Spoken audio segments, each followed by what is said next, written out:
Alain Fabrique from the Loose Box had the idea that he wanted to share his passion for the truffle with as many people as he could, and he thought holding a truffle festival like they did in France, where he hails from, would be a great idea.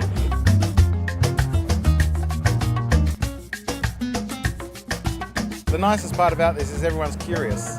Australians still are pretty unaware of truffles, and now we've got an opportunity to show West Australians what real black melanosporum truffles are and how they can enjoy it, how they can cook with it. We've got people cooking them in all different styles, we've got products, and it's really nice to be able to educate people on something that they haven't known before. Fantastic, it was great. We were looking for something to do on a Sunday and we come out here, it was great. Just a really, really good mix of different foods presented in a logistically perfect manner. So delicately done that, we can now understand why this industry is going to go very well for Western Australia.